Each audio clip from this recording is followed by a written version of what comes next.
Hello, everybody, and a warm welcome to this joint Canopy and Fashion Revolution event called Forest Rights are Human Rights. I'm Nicole Rycroft, and I'm Canopy's founder and executive director.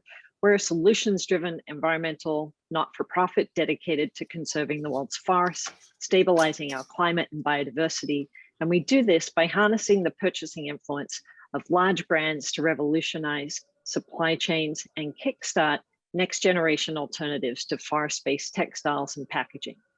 An important part of our work is helping advance Indigenous and traditional communities' rights and local NGO partners who work with these frontline communities that are adjacent to the world's carbon and species-rich forests. Canopy is currently working to eliminate ancient and endangered forests from the viscose and packaging supply chains with the fashion industry to catalyze circular economy solutions and conservation on the ground.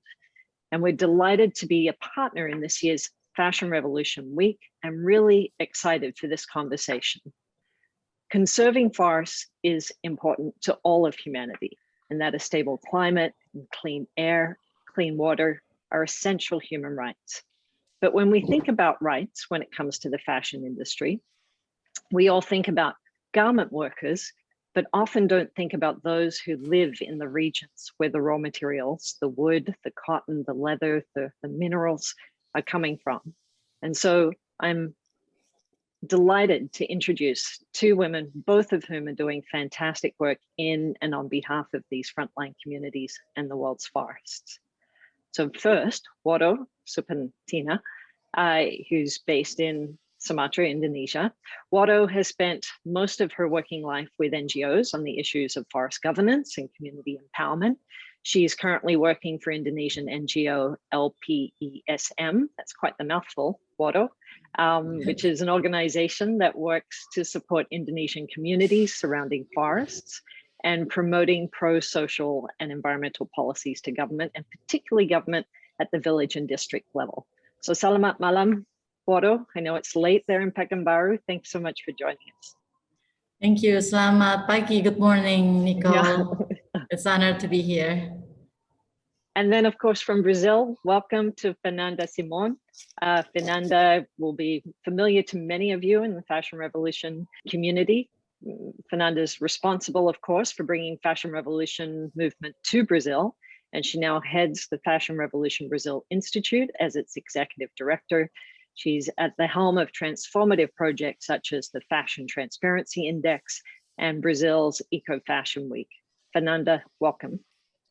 Thank you, Nicole, for the introduction and for the opportunity to talk about Brazilian forests. It's a pleasure to be here. Of course. So I'm really excited about this conversation. So thanks to both of you for making time for this. And of course, thanks to both of you for having this conversation in English. Let's just dive in. So let's start by giving our audience a sense of what's happening on the ground and what some of the problems are. And then we can pivot and speak about the pathway forward and some of the solutions. So if you could both briefly tell us all about where it is that you live and explain a little bit about what's happening on the ground in forests near you. Woro, let's start with you. What's happening in Sumatra? What are the main threats? Okay, thank you, Nicole. Well, actually, I live in Pekanbaru, Riau province, in Sumatra Islands. It's located in western part of Indonesia. And we have also specific type of land that is fragile and really needs strong management. If it's not managed properly or sustainably, it will create fires easily. So the threats for the forest that we have been experienced in the last 3 decades that coming from 2 major sectors. One is palm oil company, and the second one is pulp and paper industry. So they start operating in late 80s, and starting from that, we face massive deforestation. So from late 80 until now, we have lost around 9 millions, and now we only have 1.4 million natural forests. And with that big business, and in my province that we have also two giant pulp and paper industry, and it's really tripling the burden for the community and also for the environment. And in fact that we experience environmental loss, we experience also has disasters almost every year, and fires, forest fires, and we have also faced thousands of social conflicts since the company, especially pulp and paper company, operate in Riau province. And the fires have been particularly damaging for human health, right? For just the impacts on local communities have been very intense. Sure. Thanks, Woro. We'll look back and explore in a little bit more detail. But Fernanda, can you also just share a little bit about what's at stake and what the main stresses are on Brazil's forests? Yeah, well, unfortunately, at the moment, the situation in Brazil is quite chaotic. The tropical forests are being burned and the indigenous people are persecuted. The government, the Bolsonaro government itself, is the main driver of all this destruction. Amazon, as you probably know, is the world's largest rainforest, so huge and diverse. But during the last year, deforestation was the largest of the 12 years. And this year is already 70% bigger than the average recorded between 2009 and 2018. So it's being ridiculous what's happening here. And the local people have no support at all.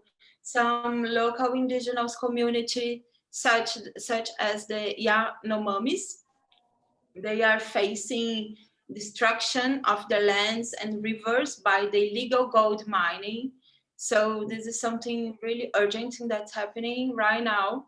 I even have a quote from the leader, Davi Kopenawa, and he says that he can see the dirt water, the yellow river, everything is polluted. Gold diamond is like a pig, and they coming like hungry animals looking for the wealth of our land, and it is advancing very fast, and the mining is already arriving at my house. So it's quite sad. It sounds very dire. Exactly. And well, and a part of Amazon, we also have other areas in Brazil like Pantanal and Cerrado, and which are being drastically affected by the government and the population neglect as well. So for instance, last year, 2020, the fires in the Pantanal were the largest in the whole history. And it is estimated that the fire has already destroyed 1/3 of all this vegetation. And so killing animals, and it was quite horrible to watch what happened to Pantanal last year. And well, local people are the same. They have no food, no health assistance, and any kind of support. And well, beyond the Amazon, beyond Pantanal, beyond Cerrado, everywhere we go in Brazil, we see destruction. Even in big cities like São Paulo, we see the trees being cutted, the rivers are extremely polluted, the green areas with some native forest around the cities are getting smaller and smaller. So, well, the forest situations in Brazil at the moment is quite sad and quite dramatic situation. Yeah, I think the whole world watched devastated with a feeling of dread when the Amazon was on fire, which happened in 2015 in Indonesia as well, with huge fires that were producing more greenhouse gases in a day than the American economy. Fernanda, can you talk just a little bit more about how it sounds very widespread, both from the cities to those communities that are kind of living in their traditional lands in the forest, how are communities being affected by these practices? Well, this community, they have no support from the government. They have no health assistance. So they are quite isolated, and and with the COVID pandemic, the situation is getting worse and worse because some of them are getting ill, so they have no access to the health system. And it's quite dramatic. In the Amazon, as I said, we have this mining question, this mining thing happening. So they are getting inside the indigenous communities and just killing people, killing people, destructing everything. And well, it's horrible, everything that's happening.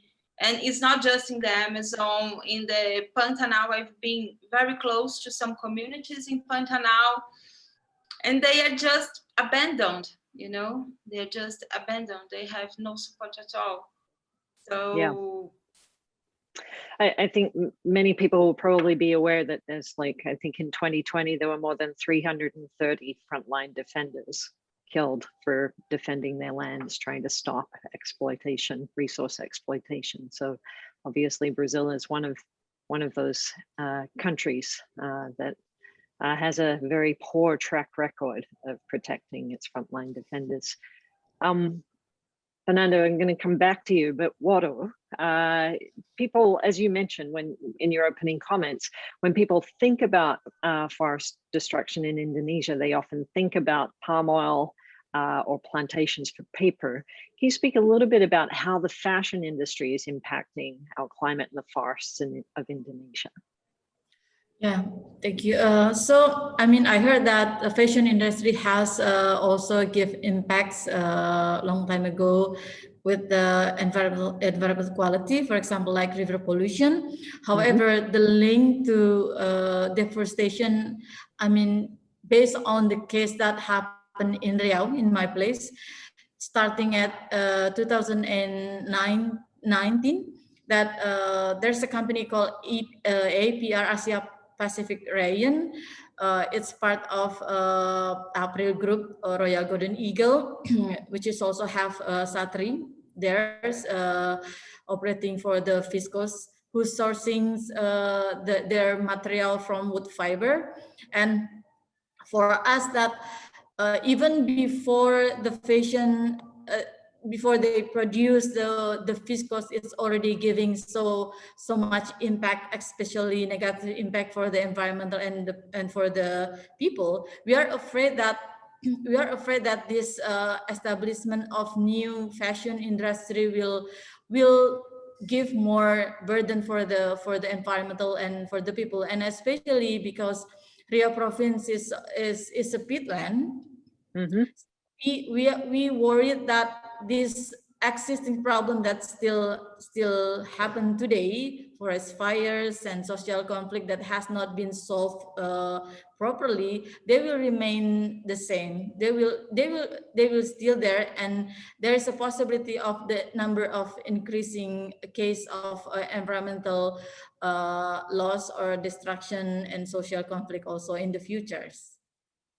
Right. So I mean, I've had the honor and pleasure of being in Indonesia and visiting, getting to bear witness to a number of communities in Sumatra who have opposed logging of their traditional lands for, some of them for up to 25 years or more, only to see their forests and farms destroyed and replaced with eucalyptus or acacia plantations.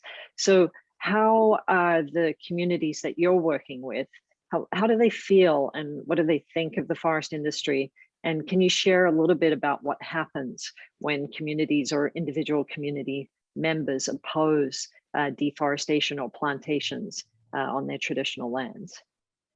So in many cases, the community that we assist, they oppose the operational of the company. And I know that governments and company claim that they give profit or they give income for the region, for the state, and etc. etc. However, we see that on the ground that there's so many problems embedded with their operation, and there's also research done by a local NGO here that. Central of poverty is located in the area near or surround the forestry industry operation. So we don't really see there's a big positive impact for the community, and there is several cases that if the community then oppose the operational of the company, they have been criminalized, and then they have been put into jail, and then also they lost their livelihood, they lost their land, and if there's a stage in Indonesia where support for the communities is very low. So even if they have protests to the government, to the national or district government, they don't listen. But to some point, if they make some big action or some big protests, and I know there's one village, Pulau Padang, that's many community, several people from several village, they sew their mouth just to protest the operation of the community. Then after that, the government start to make relevant action to the case. So Woro, you're saying the people in the community actually sewed their mouth together? Yeah. Because they have been sending their message that to get attention from the government, but they don't listen. Right. So they make something that very, very, I think very, very sad in our side. However, this is one way for them to make their voice heard by many people. Mm-hmm. And Fernanda, you'd spoken about the violence that frontline communities face, and I was just wondering if intimidation and criminalization, so facing criminal charges, is also common. Yeah. And then, of course, I think you mentioned, Fernanda, earlier on about just, all eyes have been on the Amazon in Brazil with the Bolsonaro government and how they've rolled back environmental laws and the rights of indigenous communities. That, Brazil was actually an example of, efforts to reduce deforestation rates. And obviously that those have kind of skyrocketed with his government in place.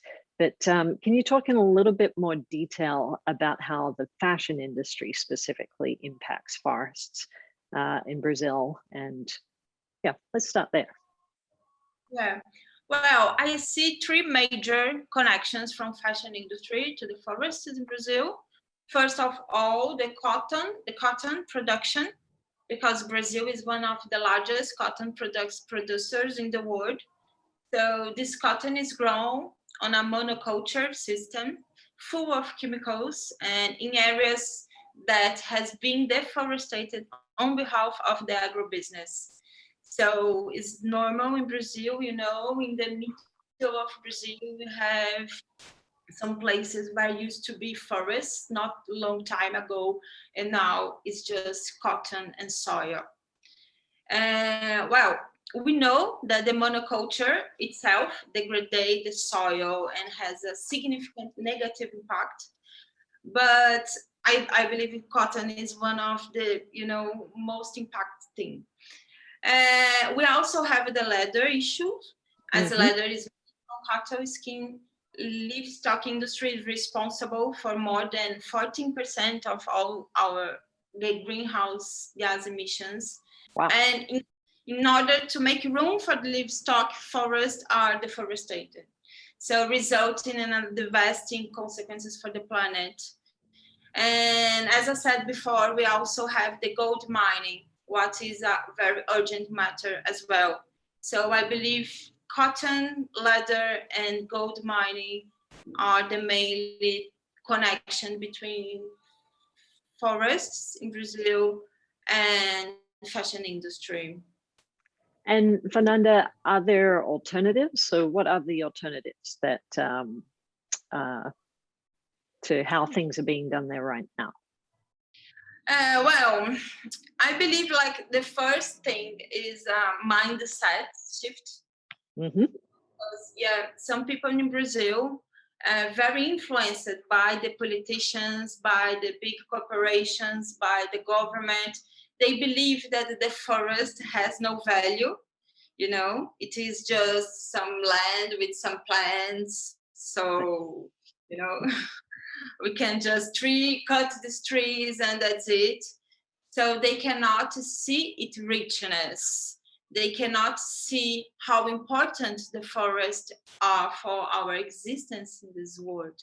So I believe the most important thing is to change these perceptions, because the forest must be seen as a perfect system which we must learn, we must study, we live together to coexist and understand that we belong to the system, and if the forests die, we will die too.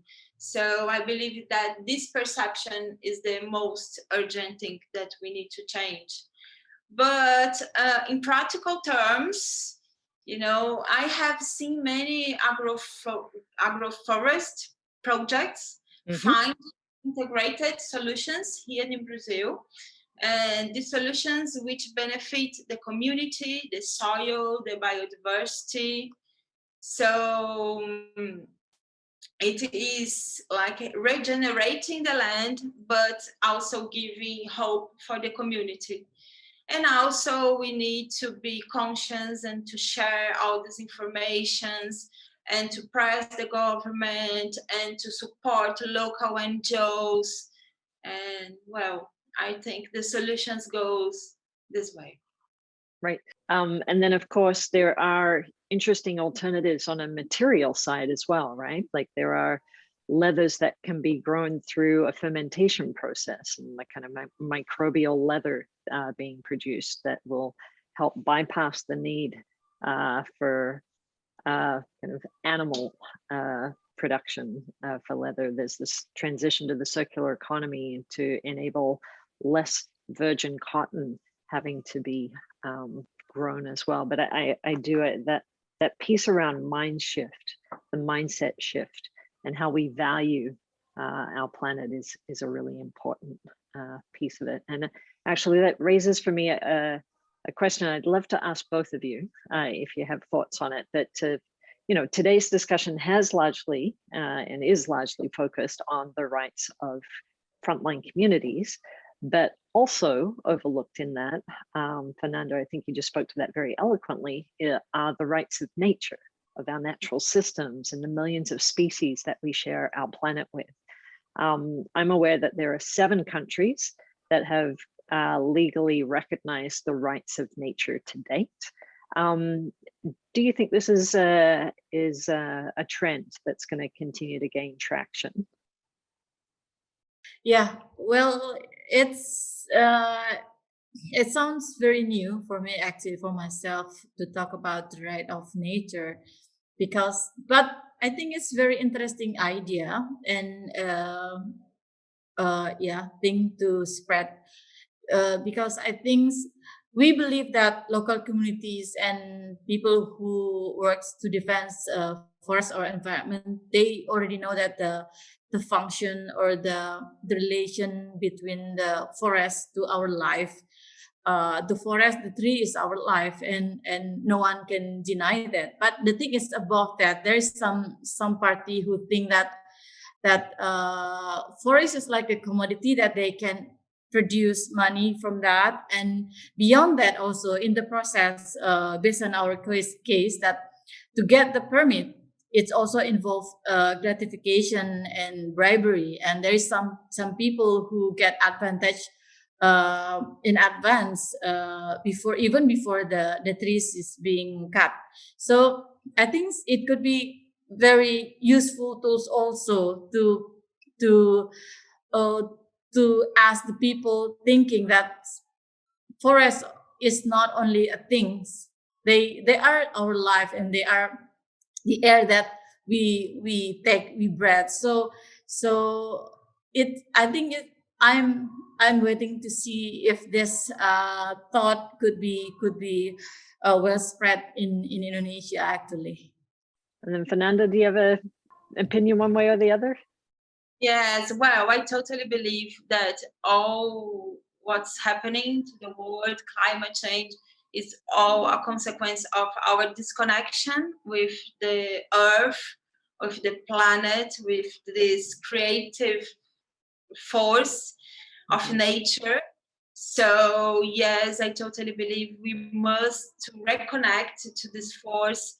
So yes, here in Brazil we have some indigenous community that they say that, you know, that they have the elements of nature as a relative. So like the river is their uncle, you know, so they have another kind of relationship with nature. And so yes, if we have all these problems now, maybe it's because we lost this connection. So to talk about the rights of natures is essential, so we can start to see nature as something alive and not something, just something is a being. So something that we're part of rather than something that we have dominion over or control over. I think also what's been very clear, I love that that, you know, it doesn't matter where you are in the world, Indonesia or Brazil or Canada or Australia or Africa, that they, you know, both within traditional and indigenous community folklore, as well as those that are living in these areas, that there is that a deep appreciation and valuing and sense of connection with river systems, with trees. They're, you know, like in Canada, the indigenous communities are often, their clans are, you know, the wolf clan or the raven clan. So descendants from specific animals. And of course, there are reports that consistently show that the land that's managed by indigenous peoples has significantly lower deforestation rates than elsewhere. So how do we go about getting more power back into the hands of communities? Obviously, it'll be different given different political context, but do you have any kind of quick high priorities around how we can achieve that in Brazil and in Indonesia? Well, for Indonesia case, luckily that our government has now started recognize the community rights to manage the forest, and they already issued some regulation that local community to manage the forest. However, in reality, we still facing some obstacles, because even if the communities also have already given the rights, not support given for them, and apart from that, there's the rights also given to the company in the name of restoration permit, which is also they can easily get that. So I think in order to help the community is that we should provide support and continuous assistance for the community, because they have been abandoned for so long, for not managing the forest, and for not living even from the ecosystem that near them. So I believe that we should support them continuously. Great. And Fernanda? well, I believe first we must respect more and value their culture, because here in Brazil, people, they don't really respect, you know, and value the indigenous culture. So I think this is something very serious. And well, and here we see many NGO doing a nice job. So I think to support this NGO, to make some donations, go to do volunteer. So I think it's a possible way, you know, to be closer and to be with those who are doing something real and know how to deal with this community as well, because sometimes we think it's easy, just go there and do something. It's not that easy. And so I think to support local NGOs is something possible and real and not that difficult. Yeah, I think that's the priority for us at Canopy, is to work with our local NGO partners, like people like Woro and other organizations, just because, you know, communities themselves, like if they have a bunch of different organizations coming to them and at them, like it's like there's only so much, there can be a lot of demands, right? And so working to help support our really skilled and competent local colleagues is a real priority for all of us, I think, in the international community. So I think that's a really important point. Okay, so moving into our last question, I think, just because of time, if each of us could just snap our fingers and do something for forests and community, what would that be? What's your kind of, do you have any additional sort of big wish for the next couple of years? And I can start at Canopy. I know that we are working, our big finger snap wish is that we will replace 50% of the forest fiber that's currently logged to make paper and packaging and viscose. And we're going to replace it with circular economy alternatives like waste textiles and agricultural residues. And that will help enable us to protect 30 to 50% of the world's forest by 2030, as scientists are calling. So that's my one big initiative for the next couple of years. Woro, what would be your, if you could? For us is to assist as many as possible the community that could gain for us, so we still can see the forest stand still until our next generation coming. Great, I love that. And Fernanda? Well, I think what I hope is that we as a global community will learn how to live in harmony with the forest, with the animals, people, all living beings, and learn how to respect and to integrate. And I think this is what I hope we act together for ourselves, our communities, and the whole nature. So here's to all three of our kind of big changes coming true within the next 3 to 5 years. What a different world we would be living in. So I could talk to both of you for another 2 hours easily, and I look forward to that opportunity. But I know that we need to wrap, and so I want to thank you both for your really important work, as well as thank you for sharing your stories with us today. Before you go, can you both tell everyone where we can find you online, be it a social media tag or a website address? Sure, you can, I mean, if you can take a look at our website, www.lpesm.org.id. I think that's the best way to reach for our work. Great. And Fernanda? For Fashion Revolution Brazil, you can go to fashionrevolution.org, and we have a Brazilian page, or social medias, Instagram, we have a page where we communicated a lot. But yes, website or Instagram would be nice. Great. And of course, you can find Canopy at canopyplanet.org or at Canopy Planet on socials as well. I was going to give a little promo to Fashion Revolution, but you already covered that, Fernanda. So thanks very much. Huge thanks to both of you and to, just for your partnership and to helping give lift to the realities of those who are on the front lines in forests, struggling against enormous odds every day as they strive for environmental protection as well as for justice. So thanks for the work that you're both doing in Indonesia and Brazil, as well as for representing the voices of communities all around the world that have facing similar struggles.